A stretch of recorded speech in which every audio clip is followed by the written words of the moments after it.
again. Let's just get straight into it, man. Weapons. Such a good movie. So great. So we saw this What, last we week? saw this last week, the weekend after it came out. Yeah. And It still had a pretty good turnout when we were there. yeah, I'm pretty happy because it's kind of like the biggest movie in the country right now still. And with all the hand wringing we've been doing this year with Fantastic Four coming back, flopping, and Did it flop?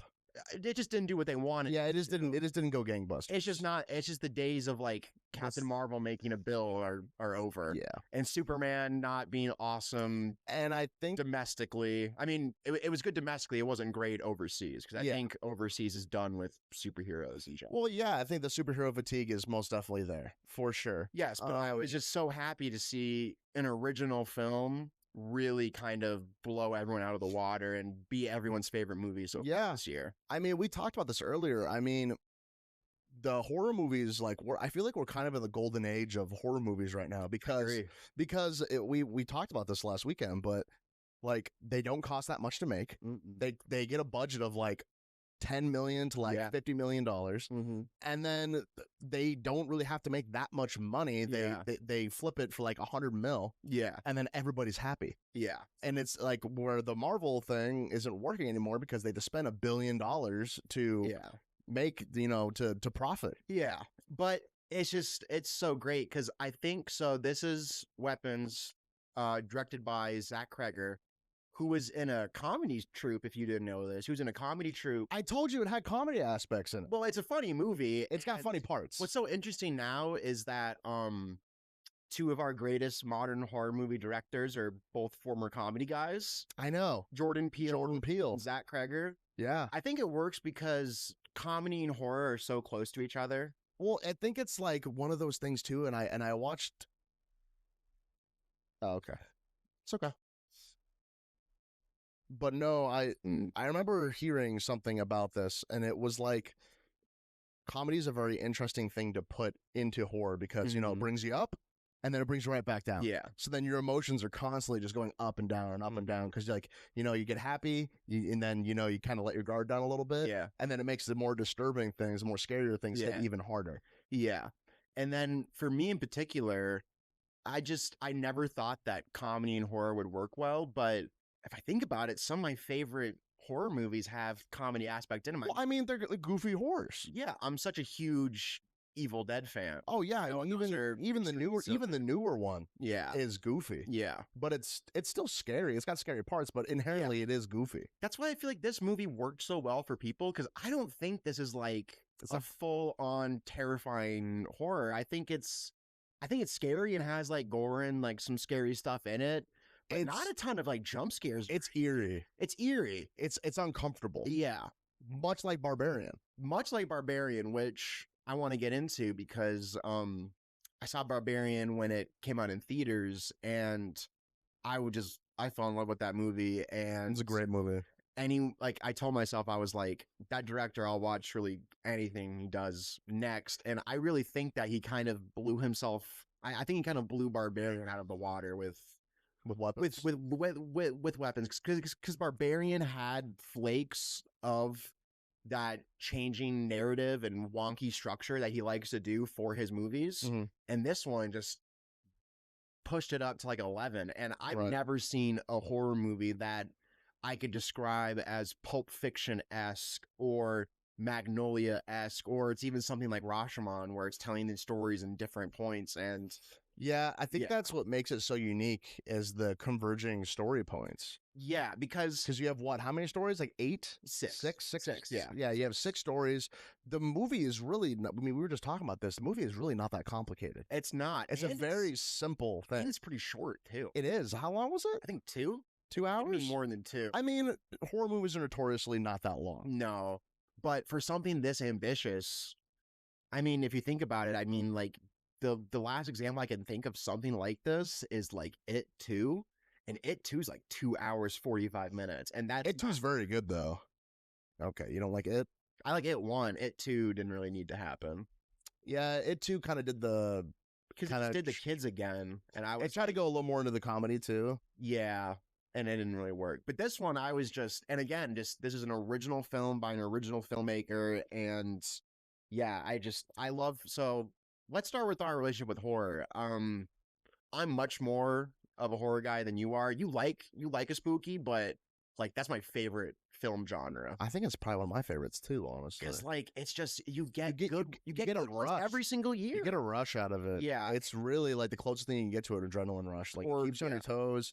It makes you think, you Yes. know, and I mean, we've already, I mean, this is probably, I mean, what a what, great year for horror so far. yeah, we have Bring Her Back. Bring Her Back. We had Fantastic.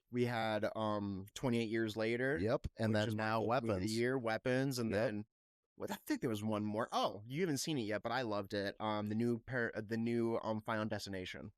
Yeah, but is that really a horror? Would you Yeah. consider that a horror? It's horror. It's silly, but it's it's goofy. It's goofy horror. It's gore horror. yeah, you it's know, gore. It's gore porn. gore porn. Yeah. Not. It's not even something like Saw, because the gore doesn't last super long. It's more like the build up to it and like seeing the machinations of death and how they kill people. And Right. this one was probably my favorite one of any of them. But so far, this has been such just a good year for horror, and I've just, God, I mean, I think Weapons is my favorite movie of the year so far. really. Yeah. Hot Oh, take. we forgot about Sinners too. Oh, Sinners. Sinners was I didn't watch that in theaters. okay. I but- watched that a yeah, couple weeks ago with you. Yeah. Really good. yeah, but it's just like we just keep, and There's the Oscars this year are gonna be tough. it's gonna be tough because are we gonna throw in 2 horror movies when horror movies don't really win awards? I think the last What was the last one that won an award? Was Silence of the Lambs, maybe? no, Sixth Sense got a writing. Sixth Sense. Yeah, It's not even a horror movie. it's got a couple scares. got a couple I don't jumps. think it's a horror movie either. But I I think mean, Pure it's interesting how much horror movies have like changed on what we consider a horror movie now. yeah. Like, horror movies are a lot more demented now than they used to be. Yeah, but I feel like you just get so many different types because one thing I loved about this movie Mm-hmm. in comparing to something like Bring Her Back is that Bring Her Back I enjoyed, Mm-hmm. but we've been in the A24 prestige horror era for like what, like 10, 12, 13 years now. I like a good A24. I love those, but But it's a different feel. For it's sure. a different feel. And A24 is most definitely more scary. Yes, and with that movie especially, and most A24 horror movies, they're always about some type of lingering trauma.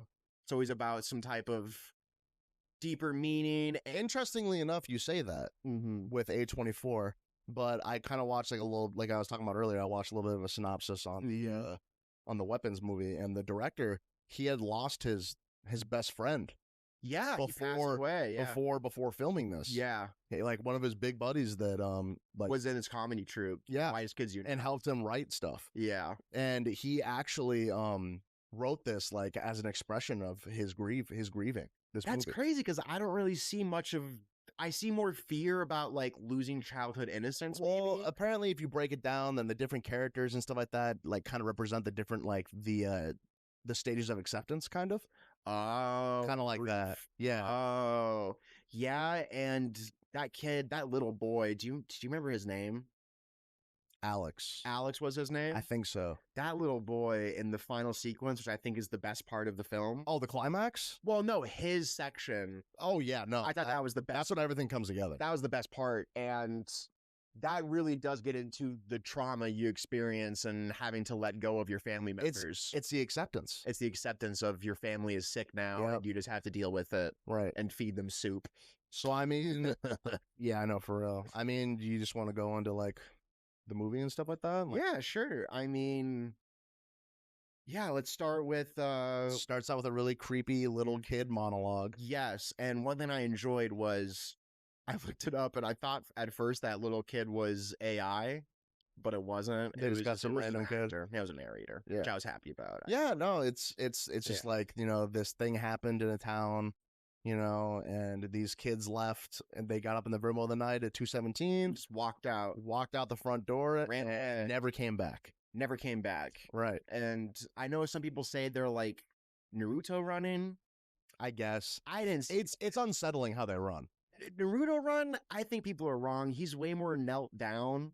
They were kind of standing straight. I think it's like children running. Well, it's sort of like they can't control their arms because she just wants them to get somewhere. Yeah. All they're using is their legs. Yeah, so they just get up, they go, and then it kind of just covers the events that happen. Yes. So the first person that we go over the perspective of is not Gladys. Is the teacher. Is a teacher. What's her name? Juliet? Something like that? The actress was Julia Gardner. Yeah. But who was also in Fantastic Four. Yep. Kind of having a great year for her. Yeah. Great year for her. She's in 2 of the best movies this year. But yeah, she's the teacher of the class that all the students disappear except for one kid. Yeah. She's getting messed with by the town. Yep. Pretty much the entire town blames her. Yeah. This felt to me a lot like one of my favorite French films. There's Something About Kevin. Well, not it's French. It's Australian. There's Something About Kevin. Mm-hmm. And what's great about that is it's about a woman who's basically, her family is accused of a very bad crime, and it's about the town just hating her. Right. And this kind of made me feel like that. Just the amount of grief this woman had to go through, and someone writes witch on her car. Yeah. And one thing I love that they subtly do, and they didn't do it overboard, which shows the genius of the movie. Mm-hmm. The way they subtly showed that she was an alcoholic, I thought was very good. Yeah, I mean, it's completely understandable. I mean, she's getting chased down by the town. Mm-hmm. She pretty much gets ostracized. She gets told that she can't work anymore. Yeah, she should take a break and chill out. So then she goes like into a stupor. Yeah. And then she, kind of hides in her place and drinks. Yeah. That's what she does. Yeah. And then it's revealed that it's Josh Brolin's character who writes witch on her, right? Yeah, we'll go to that. Yeah. And then what does it end for her? It ends with her sequence when Josh Brolin stops her at the gas station. Yeah, no. She meets up with Han Solo at the bar. At the bar. Who's a cop. They hook up, and then the next day she's like, she wants to talk to Alex. Mm-hmm. So she stakes out his house. Who's the kid that was left over from all the thing. For like the kid that's left over from the entire class. Stakes out his house, waits at the drive-in at the at the, what do you call it? Not parking lot. What do you call that? Oh, like she's like on the block. Well, no, she's on the driveway. Kind of. Driveway, yeah. She's on the She's like driveway. on the street. Yeah, she's on the street, and then we see, we don't know who it is at that point. Who the fuck it is. Yeah. It's basically just some person. And she's like walking out all weird, like all possessed. She comes, which was a very unsettling part of the movie. Yeah, I heard some people think it was funny, and I didn't think she walked kind of goofy. She did walk a little silly, but I think it was but I mean, it was really unsettling because, she comes out and she fell asleep. Yeah. The girl, she was asleep in the car because she was drinking. With a big scissors. And then she came in there, and then you hear her open up the door. Yeah. And then she gets in the car, and then it gets really quiet, and then she just cuts a thing of her hair. And then you're like, what the fuck? And that's it. And then the next day, it's her. She goes to the gas station to fill up her car, witch still on the side of her car, and then Josh Brolin's character shows up, and he's like, I gotta tell you something. He's like, listen here, fucker, and all that. Father, who's a father, a kid who disappeared, and he's sort of the representation of the parents in the movie. Yeah, he's like anger. Yeah, he's anger. Yeah. See, right, grief. I didn't even think grief. Yeah, he represents anger. What does she represent? I don't know. Denial. Probably denial. Yeah, because she didn't do anything wrong. She's in the wrong place at the wrong time. Yeah, which is why she's in denial about it. She's like, I didn't fucking do anything. Yeah, I know. So then, and then this is when we get the first sense of like, what the fuck is going on? Because then we see Benedict Wong's character come out of nowhere. His eyes are bleeding. His eyes are doing the creepy run, and then his eyes are like puffed out of his face. Yeah, dude, it's nuts. Dude, it's crazy looking. And he's just running after. And then he runs after old girl, the teacher, and then tackles her to the ground. And starts choking her, and then cut. That's the end of her story. And right when that happened, I was like, oh, we're in for it. We are in for it. And then it cuts to Josh Brolin's character. Yep. And he wakes up. He's in his kid's bed. He's obviously grieving as well. This section reminded me a lot of, because I listened to an interview with the director, and he was talking about visually what he wanted to represent, and I'm sure he got a lot of inspiration for this movie, was Prisoners.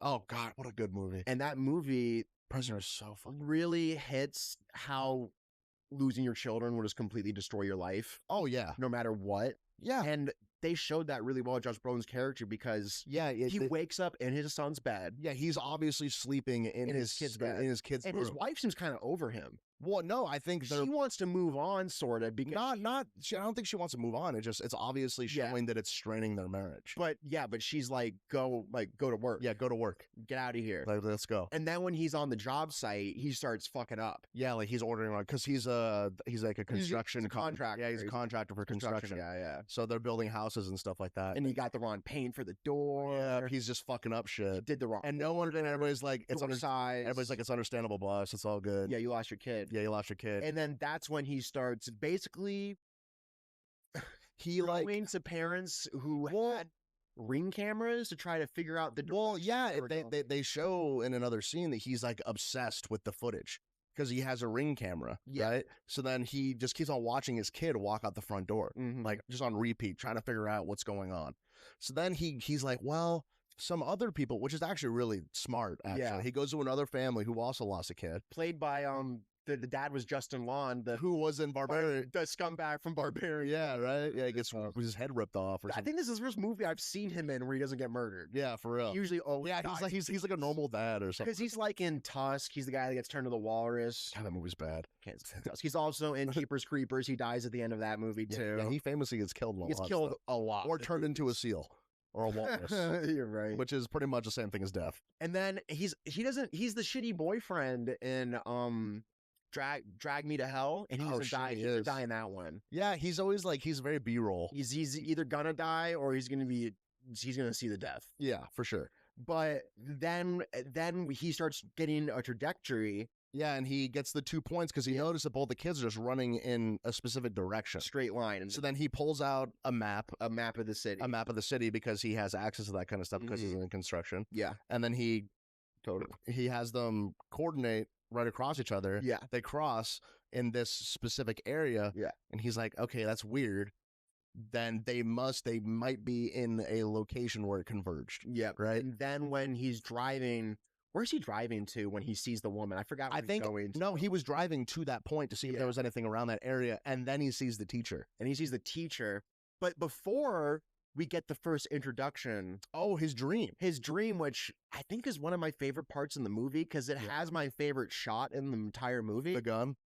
That's so awesome. Yeah. That's a cool scene. Yeah, he has like a dream sequence because he goes to bed that night or something like that. And then he sees the kid. Yep, he sees the kid, and then he runs after the kid into another house. And then above the house, there is a giant gun, like AR-15 in the air, which it's in the trailers. Yeah, with the time, with 217, which actually has double meaning to it. I saw some double meaning. I saw some people connecting it to the Uvalde shooting.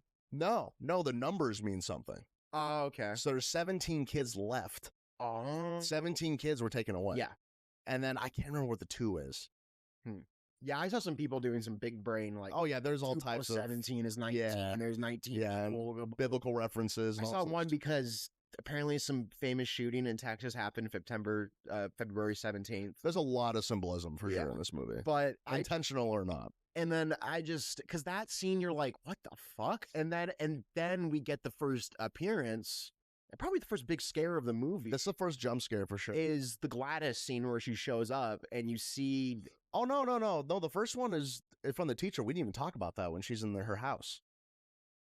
And she wakes up. She wakes up and then there's like a freaky carrot top looking. I don't even know what she looks like. I can't describe her. She's like a clown almost. Crazy. And she's on the ceiling. I remember that. Yeah, I forgot. I was like, oh shit, when that happened. That scared me. But yeah, so that was the first jump scare. But then Josh Brolin gets his scare. His first scare in. And then it's he ends up in his kid's bedroom again, and then he sees his kid is in the bed. And then he shines a light on the kid, and it's the face of her. Yeah.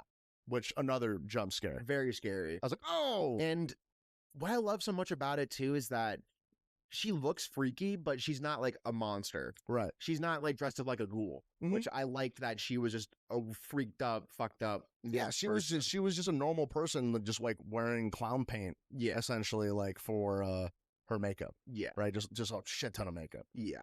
So then the next day, he's driving out, and then he sees old girl at the gas station. He pulls up. Yeah. And then that's when Benedict Wong's character rolls up when he tries to kill her. And then Josh Brolin gets his ass beat, but then and then he kind of saves her. he does a little bit because the Wong cannot be stopped. Yeah, he will not stop. Like Brolin kicks him, and then they drive, and he's just chasing him. Yep. And then that's when the cop starts following, and then that's when he gets and then she gets in her car, she drives off, and then he's running after her on foot. The Juan is just running, just still doing his crazy thing, and then he gets hit by a car. Yeah, and it gets obliterated by the car. The dude has no head, torso split open. Dude, it's violent. It was gross. It was nasty. He's got like a leg over there and fucking obliterated. Yeah, like there is nothing left. Yeah. So, and then that cuts. That's Josh Brolin's story, right? Yeah. And who do we go to next? Paul. The cop. Yeah, the cop. Han Solo. Yes. Young Han Solo. Yes. Who I like as an actor. He showed up in Oppenheimer also. He's a good actor. He was the guy who was like who was grilling Robert Downey Jr. during his Oh yeah, he was. Yeah, he was that guy. He's good. He was good, and I thought he was fine as Han Solo. Just people fucking hate that movie for no reason. It's a good movie. It's not that. It's just dark, literally dark. You can't tell me that movie's worse than The Force Awakens. You can't tell me. It does look like shit though. It looks like brown poop, and you're just like, it's so dark. Like, who shot? Just turn up the brightness. Turn it up. Yeah, it looks awful. Yeah, that's like the worst part. Like, I don't know why. But I think it didn't even do bad. It just didn't make $1 billion. Yeah, like everything else was for Star Wars. It still made money, but yeah. So we go to Paul. Who was a cop in the area. Yes, in the town. Yes. Who looks very similar because this movie, the director said he wanted to make a combination of Hereditary and Magnolia, which I don't think you've seen Magnolia, but I've seen Hereditary. But the way that Paul's character looked exactly like John C. Reilly's character. Well, he looks tired. Yeah. He looks tired, withered, beat down. I think he's a recovering alcoholic. Yeah, he is a recovering alcoholic for sure. It seems like those two used to drink together, maybe. Well, they used to hook up. They used to date and hook up together. So it goes to Paul. He's just living his life, whatever. And then he meets up with the teacher at a bar. Yeah, Julie Garner's character. Yep. He pretty much says that he's like, him and his wife are on a break right now. They're not doing so hot. And then it just skips to them fucking pretty much. Yeah. They hook up. But little do we know that his wife shows up early. Well, no, his wife's dad is also that's right, his boss, and he's the main cop. Yeah, he's the chief of police. He's the chief of the police. Yes. And does he get caught cheating before he punches the junkie or after he punches the junkie? It's before. He punches. No, wait, I thought he punched the junkie before. Oh yeah, I think that's just his bad. Yeah, it goes like over like a bad day, pretty much. Yeah. For him. So he sees this junkie like trying to like climb in a window, essentially in an alleyway. Who, I don't know if you heard, I never seen this actor before, the guy who played the junkie, who I thought was just so good. He was great. He's going to be the lead of the director's new Resident Evil movie he's making. Oh, cool. Which I'm so excited for. Yeah, he did great as a junkie. Really good.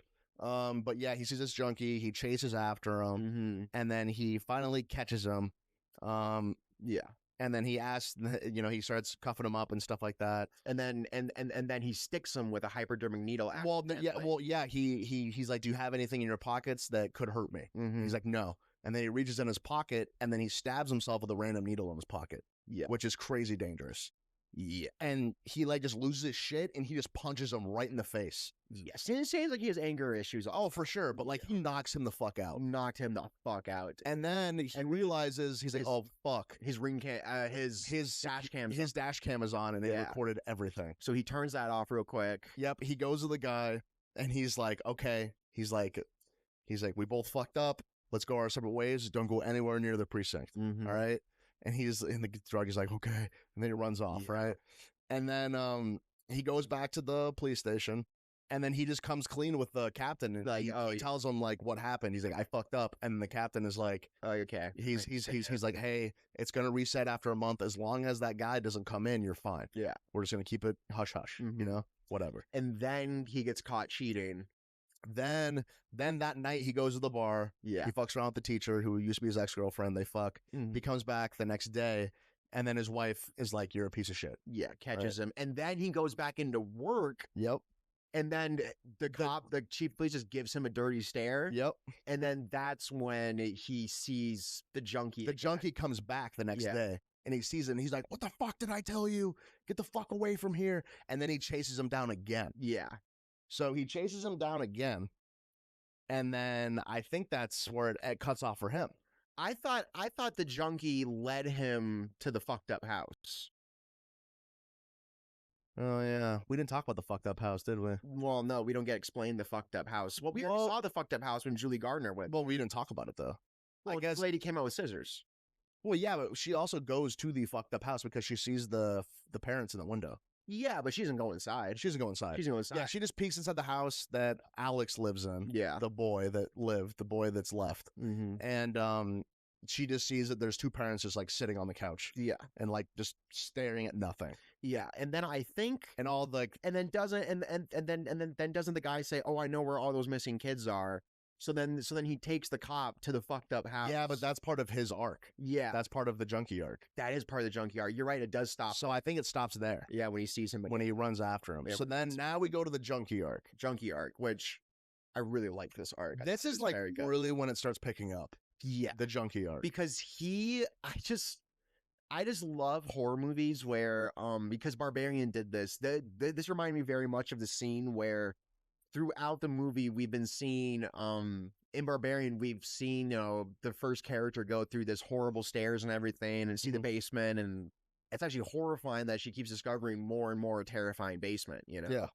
And then it cuts to Justin's Lawn character who's like, "Oh, fuck yeah, more fucking square footage, dude." Yeah, I know. It reminded me of that in the junkie scene where everyone else is like, "We got to find these kids." And then the junkie's like, "Oh, hell yeah, reward for these kids that I just found in this random house that I was just in." Yeah. Yeah, it reminded me of that. And I just loved that. So we go to the junkies arc. It starts out with him pretty much just like he's like, well, he's smoking, I think it's meth. There's like, I don't know what. I don't know. He's got one of those pipes. Yeah, he's got something. He's got needles. He's doing drugs. He's doing drugs. And it sucks because he's just looking trying to get one single high. Yeah, he's just stealing and just going through the cars while he's talking. Oh yeah, he's talking on the phone, just like going through cars. And he's just pulling on car handles as he's going down just to get one thing, and he gets like a little kid's backpack. He's just trying to, and then he gets like a kid's like iPad or something. Yeah, and he goes to flip it. He tries to pawn it. He's literally just pawning from thing to thing, just trying to get more drugs. Yeah, like it's very simplistic. And then he finds and then he gets punched by the cop. And then after that he stumbles and finds the fucked up house. Yep. And then that's when he starts going through it. Yep. He goes to the fucked up house. And then because it's raining. And then he tries to go inside, I think, just to dry off. Just to dry off a little bit, and he doesn't think anybody's in the house. Yeah. And then the entire house, all the windows are covered in newspaper, so you can't see inside. Yeah. He gets inside, and then he runs into the parents who are just sitting on the couch, and they don't move. But their eyes are open, but they don't move.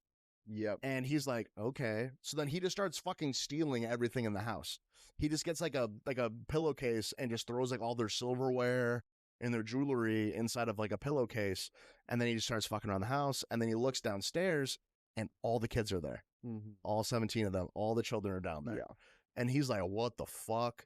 When he sees it, and they're alive. But they're the same thing. They're just standing there and looking ahead at nothing, right? Yeah. In complete darkness. Yeah. And then the minute he looks down there, then the parents start to try to go after him. Yeah. And then he runs out. He fucking hightails it out of there. And then he notices the missing kids. Well, yeah, no, he goes upon his stuff. Yeah. Because he pawns all their silverware for the silver. Yeah. And then he sees on the wall missing kids, like $50,000 reward for information, right? And he's like, oh shit. And then I also love that he just had bought in crack with the money he had gotten. He had smoked it. Yeah. And now he's tweaking while he's trying to describe everything. And then he has that conversation. And he was just such a convincing junkie. He was like, I got to get my money to do this. And then I saw that. And then I go to the job interview and then I can do this. And just like your classic stuff. And then he's like, so how do I get the money? Yeah, exactly. It was great. And yeah, and then he calls when does he see Gladys? Is that after he gets chased, or he sees her in the woods? I thought he does. So that goes to the next part. Then he goes to the precinct to report it. Paul's like, yo, what the fuck? Get the fuck out of here. Yeah. Their stories converge. He chases after him into like he's got like a little like tent in the woods or something like that he lives in. he goes in there and then he sees Gladys. You know, the same person that was scaring everybody before. She's in the distance, just waving in the distance, which I don't even know that's even real. And he's like, "What the fuck?" Yep. So then he hides inside of his tent, and then the cop comes out. The cop comes out, and then he stabs him in the face with like 3 needles. Oh, like in the face, dude. And then you know, obviously Paul's like, "Yo, what the fuck?" You know. He's chasing him down. Poor Paul, man. And then he obviously throws him into the car and he's going to take him down to the precinct. Yeah. And then he starts telling him, "Oh, I know where the kids." He's like, "Hey, man, I know where these kids are, man. I know." And then, you know, there was like one funny part too where it was he was like, "Do you have AIDS?" Like, just straight up. He was like, do you have like gonorrhea or anything like that? Like diseases you can get like from transmitting blood. Yeah. Like, I mean, I think that's realistic. That is fair. And he's like, "I don't know." I'm like, "I don't think so." Like, and it's like, he's like, "Fuck." Yeah. And then they go to the house. Paul goes inside. They open the door for him. Paul goes in. And then it's like a time lapse of like hours later. Yeah. He never came out. Yeah. And then Paul comes out. Walking all weird. Opens up the door. Drags the junkie back into the house. Story over for him. And then we get to Juan's character. Yeah, Benedict Juan's character. So he is the principal of the school that the children went missing at. Yes. And he seems very he's like the most normal character. He seems very leveled. He is very normal, and he seems like he's taking it seriously. For sure. He takes his job seriously. Cares about it, and he's doing the right thing, keeping her away from the kids, and he's listening to the parents. And he's just like, you know, day in the life of a principal pretty much, and he's just trying to keep the peace with everything. Yeah. And then this is when we first see Gladys, because he wants to meet the parents of Alex because you know, of the horrible event he's just gone through. And Gladys shows up and she's like, "I'm his aunt." Yeah. You know? And then and she's fucked up. All right. She's got a crazy wig on. Crazy bowl cut wig. It's obviously not real. She's got like insane amount of lipstick around her mouth. It's like her eyebrows are so thin. They're like penciled on. It's horrifying. She looks scary. She looks really scary. And then she's like, "Oh, don't worry about them. His parents came down with a case of consumption." And I don't know if you know what consumption is. That's like tuberculosis. It's like an 1800s reference. That shows how old she is. Which is, a lot of people mark to that to show that's how old Gladys is. I didn't even realize that. Yeah, she says consumption, which is like a crazy old-timey term for tuberculosis. Yeah, because I was looking at it, and we'll get to, when we get to Alex's part, the dad's timeline makes no sense. No. Because he said, "I haven't seen her in 50 years. But then she tells Alex, "I remember seeing you when you were only this big." Yeah, when you were born or whatever. I think she has the ability to put memories into people. Maybe. Yeah. I don't know, but we'll get to it. Yeah. So Gladys does all that. She's really creepy. Yes. And then he's like, "No, I really have to see the parents." Yeah. And all that. And she's like, "Oh, okay, fine." Yeah. And then she leaves. And then we cut to a scene where the teacher is calling the principal about basically like the fucked up shit she's seen, and she's trying to get him to believe. And then, you know, she gets into the thing where she's talking about Alex. She's like, "I want to meet Alex." And he's like, "No, you can't do it. Don't do it." Yeah. And then we get that great scene with him and his boyfriend. Oh my God. That's like the best part of the movie. It's like the most wholesome part. Yeah. He's got a husband or a boyfriend or whatever. You know, he's home and they're watching like Animal Planet. They were watching actually a documentary on the cordyceps. Those ants that take people in this movie's about parasites. I think in one scene, the teacher is teaching about parasites in the classroom. You can see it in the background. Yeah. Yeah. On the chalkboard. On the chalkboard. Yeah. And then the scenes, I want this as like a t-shirt, just his plate. He makes him like 12 hot dogs. I counted. It was 8 hot dogs. Just covered in mustard. 8 hot dogs, just mustard on them, baby carrots, ranch, a handful of Ruffles, and 2 lemonades. And then his husband or his boyfriend brings it to him, and he's like a child. He's like, "Gimme, gimme, gimme, gimme, gimme, gimme, gimme." It was so cute. It was so cute. And I got sad because I was like, "Are they about to get fucked up?" I was like, that's what I thought too. I was like, dude, they're way too happy. Way too good. Then Gladys comes in, and this is when we first get, the rules of her powers almost, and what they do. So she shows up to the house. Yeah. She's like, "Hey," she's like, "I missed my bus," and stuff like that. "I knew you lived around here. Can you help me out, you know, and give me a ride back to my place or whatever?" Or, you know. And then Juan is like, no, he's like, this is not appropriate. But his boyfriend's too nice. He's too nice. And then he's like, yo, what the fuck? He's like, of course you can come in. And she's like, can I have some water and stuff like that? And then they're like, of course you can have some water. So they bring her into the kitchen. And she's like, bowl. And she's like, he's like, okay, you want to just some water? He's like, can I have it in a bowl actually? And then Juan's like, what the fuck? Okay, that's weird. And she's like, yeah, she's like, I just don't really care to explain it anymore. I just drink it out of a bowl. And they're like, okay, she's a fucking weird old bitch, whatever. Weird, dude. And she does it. And then as they're talking, she goes up to her boyfriend and cuts a piece of his hair off. Yeah, out of nowhere. Like while they're talking, she's like, they're like, what the fuck? The fuck's going on? All that. She pulls a twig out of her pocket, wraps. No. She takes a twig. She cuts herself with the thorns on the twig, getting blood on it. Then she takes a piece of hair, wraps it around, and then Did she put it in the water first? Yeah, she puts it in the water first. Yeah, and brings it up. Yep. And then snaps it. And then no. She rings a bell first. And then Juan just like freezes and gets stuck, right? Yeah. And then she snaps it. Yeah. And then Juan kills his boyfriend. Like savagely. Smashes his face in. Yeah, so he goes in, he's choking him out, and he bashes his head into his face until it caves in like 15 times. Slowly. It's like it's brutal. It was so nasty. And then as he's doing that, and as he's just killing him brutally, she grabs the teacher's object. The teacher's hair that she had got. And then she does the same thing, wraps another twig, and then once the boyfriend's dead, she goes, snaps it again, and then he just hauls ass. And that's why he's chasing. And then he hauls ass right out the door. Yeah. And then that's when we get to his part of the story where he is running after trying to kill the teacher.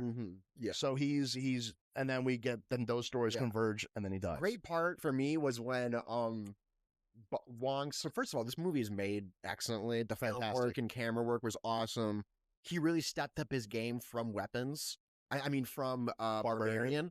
I noticed a lot more flying camera in this movie. Oh, a lot of moving camera. Oh, yeah. One of the scenes in particular I loved the camera work in was when she's running into the convenience store and the cameras fall. Oh, yeah, they have a lot of... She's being chased. Yeah, they have a lot of really good running shots. And for that, I love the scene where, like, she's like, fucking help, into the store. The guy's like, what the fuck? He's like, get out of the store. I loved that. Oh, dude, when fucking... that was so great. Dude, when Josh Brolin, like, clotheslines him into the fucking fridge on the side right there. That was sick. He's like, just, like, launches him into it. I was like, oh, shit. Yeah. And I really like Josh Brolin's character, too, because he does the right thing and helps her out. And, And then after that, they're like, he shows her his map. Because after that he starts chasing them in the car, and then he gets hit by a car and dies. And then that leads to Josh Brolin and the teacher meeting up, and then that's doing their thing. And that's when he shows her his map, being like, "Hey, I got these two lines converging," and she's like, "Oh, they converge at Alex's house." That's Alex's house.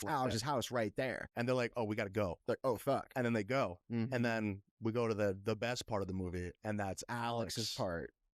Which, if you have little children, especially the age of Alex, this part's gonna bug you because they really fuck with this. Alex he's an adult, dude. Yeah, he's tough, dude. Yeah, he's a tough kid. That kid got fucked so much. So we go to Alex. Yeah. He's living a life and normal kid life. He gets bullied, and actually he gets bullied by Josh Brolin's kid. Yeah, Josh Brolin's kid's not a good kid. Yeah, he's a punk. He's got like long hair. He's a little bitch. Yeah, he's a turd. And he can't talk anymore. So but he's got a super cool dad. Yeah. Who calls him like fun nicknames? He calls him Axeman. Axeman. I was like, oh, this is gonna end horribly because they're nicknames. Yep. Too. So and then and he's telling him in the car, your Aunt Gladys is coming today. Yes. And he's like, who's that? I've never met her. And he's like, I've only met her once in 15 years. Yeah. He's like, I don't. He's like, I don't really know her, and neither do your mom. Neither do. And then I think it's heavily implied that she has like cancer or something like that, or tuberculosis. Something is killing her, and she's and then I think it's old age. Yeah, because he's implying like she's got like a month. Because she looks a lot worse when he first sees her. Yeah, and we'll go to that. Then when she shows up to meet Benedict Wong in the office. Oh yeah. So then we meet Gladys. And I don't think he even has like a full on conversation with her. I just think he just like sees her from outside. Yeah. And then when he goes downstairs to meet her, his parents have been zombified. Well, she comes over that night. Yeah. And then he goes to bed. Yeah. He wakes up the next morning, comes down the stairs, And his parents are zombies. And his parents are pretty much zombies. Yeah. They're both like possessed and at the table just facing each other. And then this is where we get a really gross scene where she kind of displays her powers over them. Basically gets them to stab themselves in the face with forks. They just like just stone face. Fucking gross. Like just stabbing themselves in the face. The amount of this movie does a really good thing of making tiny kitchen objects really gross, because we'll get to another kitchen object scene which is fucking gnarly. It is the year of fucked up kitchen shit. What else fucked up kitchen shit? Bring Her Back. Oh, with the butcher block. The butcher block. Knife. The knife eating a chef's knife. Horrible. Or how much he was engorging himself. Yeah, my favorite example of kitchen utensils using to like do some gross shit. Kitchen, that grater scene from Evil Dead Rise. Oh yeah. She got him with the grater. Mm-hmm. It was good, dude. Yeah. It was nasty. But so he meets up with Gladys, and Gladys is like, she's like, you're gonna do this, this, and this. She basically turns him into a child slave for her. Yeah. And she's like, you're gonna want to make sure that you feed your parents and stuff like that. Feed soup. Which, if you noticed when the junkie first came in, he grabbed a bunch of soup. And he was like, what's all this fucking soup everywhere? Yeah. So the kid like kind of just lives his life. It becomes kind of like, it kind of becomes the scene in Home Alone where Kevin's by himself and he has to go to like the grocery store. Yeah, like the kid goes to the grocery store, he's feeding. It's kind of like a montage of him just feeding his parents, or just there, just sitting, doing nothing. But then he has to get objects for Gladys from his classmates. Well, you notice that Gladys is looking better. Yeah, because she sucked the energy. So they don't really explain it, but I think it's like a Mother Gothel situation. Yeah, she's like, it's like a Tangled kind of thing where she's like taking the life force away from them. Yeah.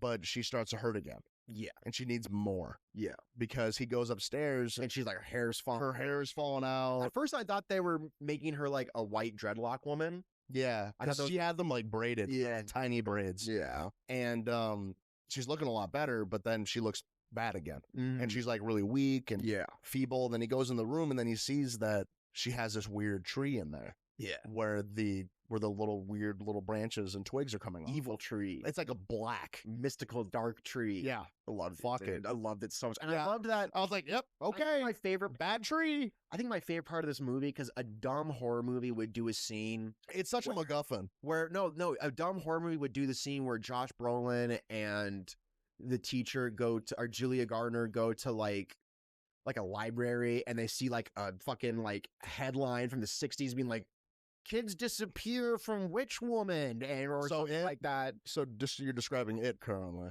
The first It, which you said is good. Where you got the clown in the background. It happens in a lot of horror movies. It's a cliche. It's a big cliche. It happens in not Empty Man, the Bye Bye Man. It happens in the Bye Bye Man. It happens in basically every shitty horror movie. Or a scene where like they FaceTime some expert in the field who's like, this symbol means rebirth. And I was just happy that it's a symbol for an ancient demon. I just loved how she wasn't explained. It was like mystical evil tree and she's a witch. And I loved it. So then she tells the boy, she's like, I need something from your school. Yeah. I need a memento from each one of your classmates. It's interesting because in the script, I saw something that in the script was originally supposed to be Valentine's Day cards. That's cute. It is cool, but I don't know why they cut it. Yeah, I think that would have been better because it goes to him the next day. And he goes and he grabs like all like the name stickers off of everybody's. The teacher doesn't notice. That's like my biggest. Well, it's during gym class. Yeah. And then he sneaks out during gym class. He goes in there and they all have like their own cubbies. Yeah. And then they all have their names on the cubbies. On the name tag then. Yeah. And then he rips the name tags off.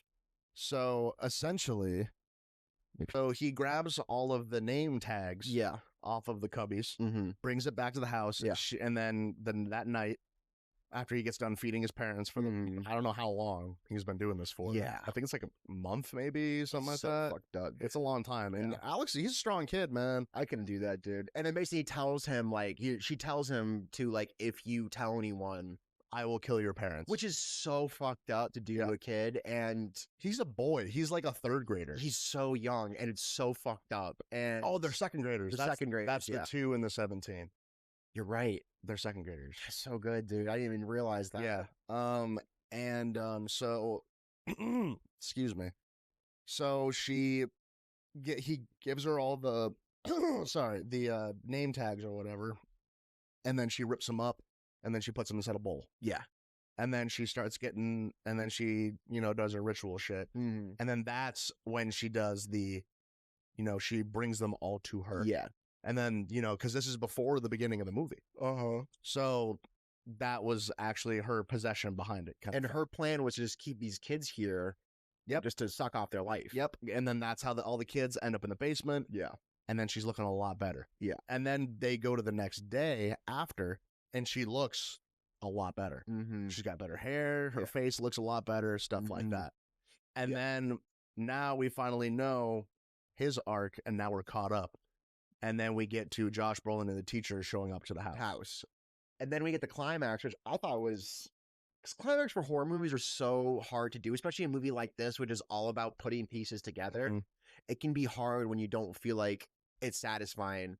Yeah, because that's one thing that bothered me about Bring Her Back. I really did not like the climax. The last 10 minutes bothered me a lot. God, when they killed that one guy. I like that they killed. It was like, I didn't like it, but I was like, oh, that's a fucked up choice. They really fucked up. I wanted her to come back the entire time. I wanted the woman to get a horrific death. She didn't. She just what she deserved, and they tried to humanize her after. That bothered me a lot. Being like, oh yeah, fuck. I'm upset. My daughter died, so I mean, fuck up with her kids. And you're like, what, man? Fuck you. Fuck off. Yeah. And she got like a artful death in a pool. Yeah. And I was like slit her own wrists, and then not this movie. Yeah, no, not weapons. No. So they go into the house. Yeah. And she has like a salt line in front of the door upstairs, and then it's the same thing. There's another salt line over the because she's doing like the ritual. What's cool is that this is all during the day. No, is it during the day? Because the kids kill her in the day.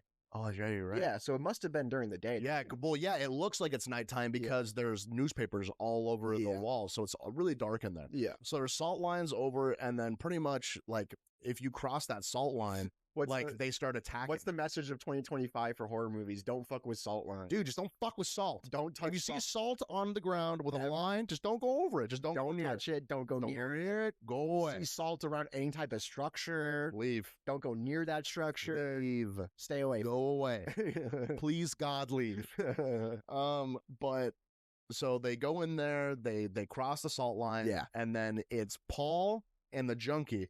And they just start freaking out, and they start attacking him. And they start attacking the teacher and Josh Brolin. And this has a really funny scene where Josh Brolin's throwing the guy around. Dude, he's beating the shit out of this guy. This 90-pound junkie keeps trying to go after like 6'3", and he just keeps on folding his fucking chair. He keeps throwing him in like a wrestling. Dude, he's like suplexing him. And he has a really funny line too. What do you say? He's like, "You fucking freak! Like, what are you doing?" Or something. Jesus, you fucking freak! Yeah, he keeps on like just knocks him out, and then he'll stop for a second, and then he just wakes back up, and he goes going after him, and then he does like 4 or 5 times. And I was proud of the teacher getting busy on the cop because the cop tries to like choke her out. Oh yeah, I mean there's no one there. And then she does the nastiest thing in the movie, which she grabs a potato peeler. Like not even like one of the more, because there's different types. It's not one of this. It's more one of the vertical ones. Yeah, where you just drag it across the top. She just peels a chunk of his cheek off. Oh, and like he's 3 chunks, dude. Yeah, it's so gross. And he's just sitting there still holding her, like it's not phasing him.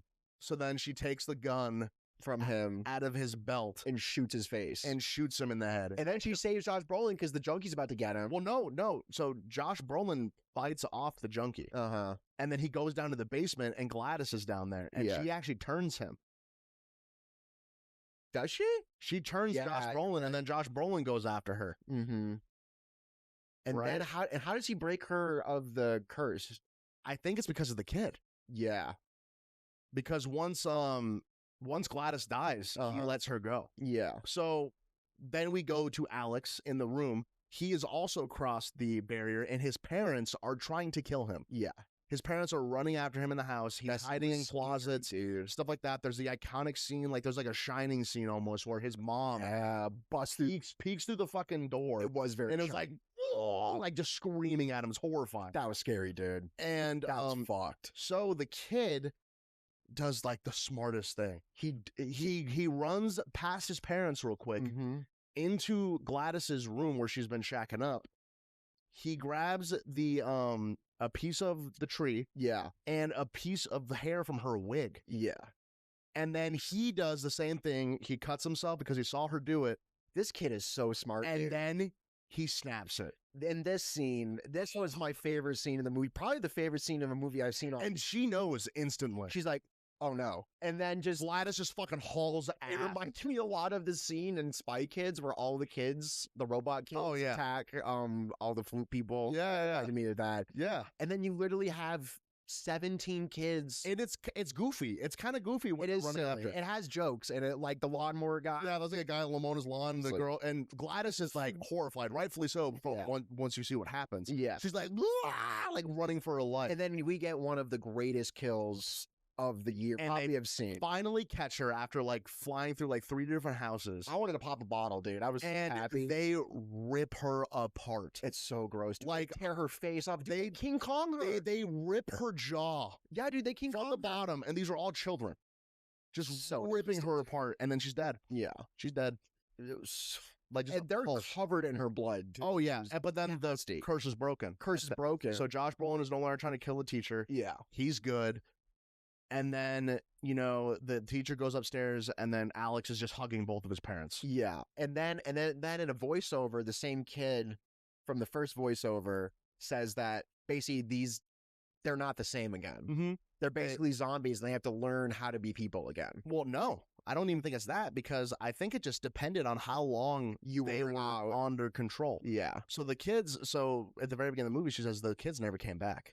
Well, the parents never came back. No. The kids' parents never came back. No, she said at the very beginning of the movie, she says the kids ran off in the night and they never came back. Yeah. Because they don't. They don't come back because they're fucked up. Yeah. Like they're right. They're like not mentally there. Think about that. Yeah. You're right. Yeah.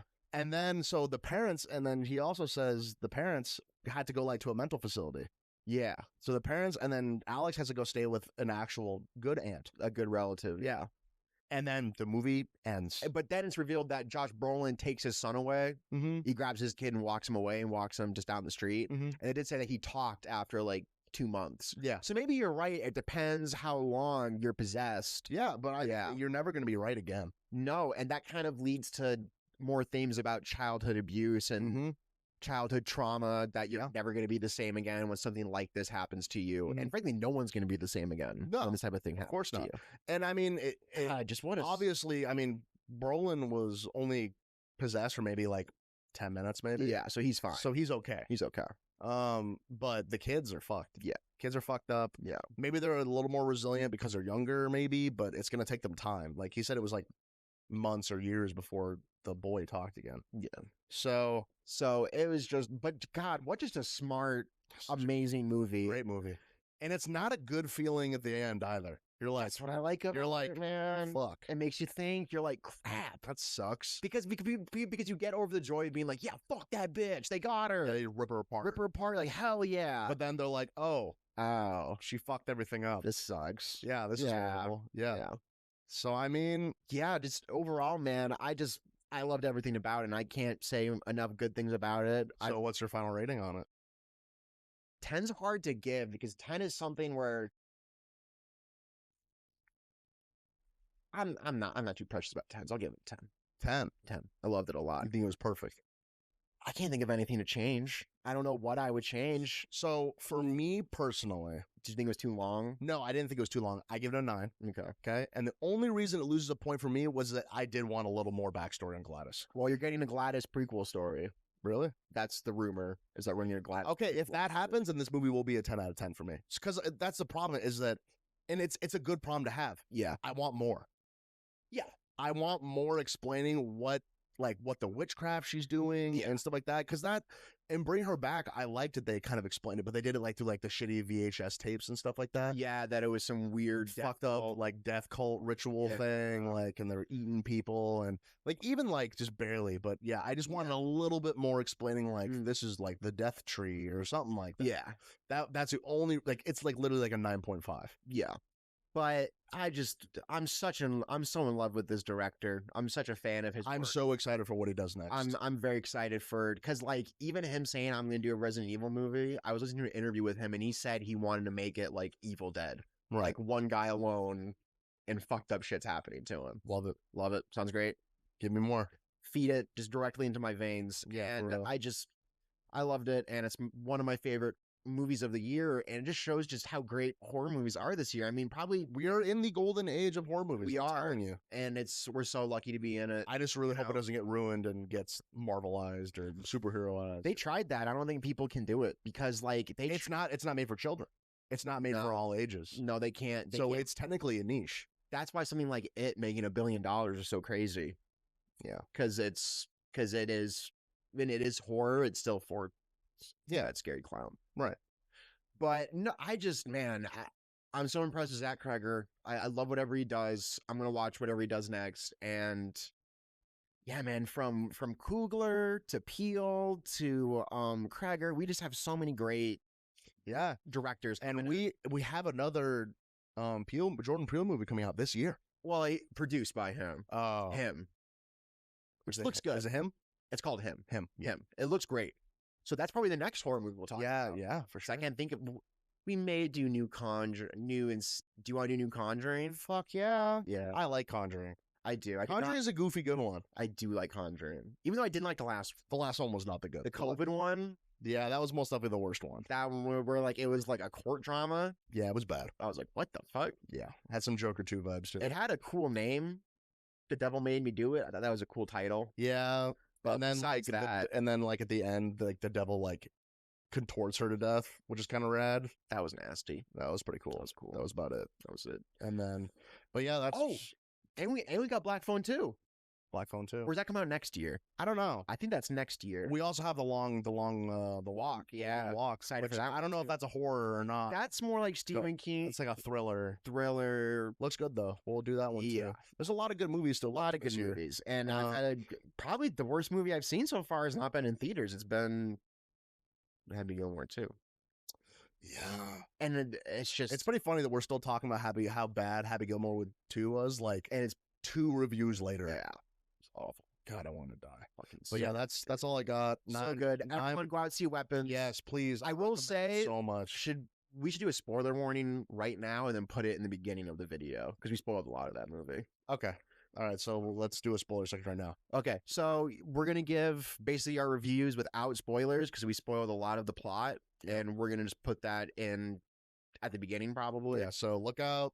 Spoilers are about to happen. Spoilers are coming. Yeah. For this movie. We liked it. Watch it. Really good. Go watch it. Yay. So yeah, final thoughts. I just ate it up. I loved every single second of it. Too. I wanted more. I wanted more too. It honestly, I would have been fine if it was 3 hours. Like I loved it so much. It was great. And just the pacing, the writing, the skill, the camera work. One complaint I did have, but it's such a non-complaint, it's not going to bring the score down for me. Mm-hmm. I thought it just looked kind of bad when it was like really dark. Like you couldn't really see a lot in some sequences. And also, I've heard Han Solo was in it. That's the rule. Yeah. If Han Solo's in the movie, you gotta have some type of saturation issue. He's like, I don't like lights. I can't. He's scared. He's a vampire. He's scared of lights. All right. I don't know what it is. Alden Ehrenreich. He can't be around. No. Which his name sounds like such a Star Wars character's name is already. It is. Alden Ehrenreich. Yeah. Yeah. But that scene definitely when they were inside, I thought it was very dark and hard to see. Yeah, it was. And also what I've heard people complaints is that I thought it was just our theater, but I think it's just the movie. It's mixed very low. Okay. So then because at the very beginning of the movie, the audio was fucking with me hard. It's quiet and you got to just kind of lean in. Yeah. Well, it was the only problem is that, okay, so if you're going to watch this movie, do a late night showing of this movie. Yeah, because you don't want to be around other people. Because we went in like in the evening, and there was another movie playing next to us, and you could hear the movie. And you could hear the movie next to us because that's how quiet this movie is at some points. It's very quiet. I don't think there's much background music in it, like barely any. Like it was just so silent. It's very like you get like the the classic like horror violin thing. Yeah, like that, or like some wah. Yeah, something like that. Yeah. That's about it. Yeah. There's not much music. It's very uncomfortable. No. That's the whole point. And yeah, those are my two eensy thoughts. They aren't even complaints. Just when I watch it at home, I'll just turn up the volume. They're just opinions, honestly. Yeah. Because some people could watch and be like, I didn't notice that. Yeah. Or I didn't notice the sound. The sound was fine. I'll of push through the theater. Yeah. We were in the back, and we thought we had a busted speaker next to us for a second. Honestly, how do you feel about sitting far back in movies? Because I'm more like, I like middle. Yeah, I'm starting to feel the same way. I like middle more close. Well, As I get older. Usually I like the back, but just because there's something cool about the back. Yeah, it is. It's like being on the bus. Older. And then plus, you have a baby too, so it's easier to put him in the back and he won't be bothered by people. But I'm not taking him to that. No, you're not taking him to weapons. Yeah. Even though he did stay up, he was standing during Superman. He likes Superman. He likes Fantastic Four too. He did. He was like, the rest of the world did. Yeah, unfortunately. We liked it though. Yeah, I liked it. I thought it was good. But that's all I got. Go see Weapons. Go see Weapons. 10 out of 10. 9.5. 9.5 out of 10. That's what? That's like a 19.5 out of 20. Something like that. I'll take it. Yeah, that's good. Yep. Go see Weapons. And next review, we're going to do... I don't know. I think we're going to do... The Leonardo DiCaprio movie that's coming out? Yeah. That's in September. Yeah. I think September. we'll do One Battle After Another. Probably. And then I think we have some Paul Thomas Anderson movies for you to catch up on, because I know you haven't seen The Master. And I haven't seen There Will Be Blood in a long time, and I'd like to rewatch that one as well. Do it. Cool. All right. Thanks, guys. See you guys Thanks next for time. watching. Appreciate it. Yep. Bye. Bye.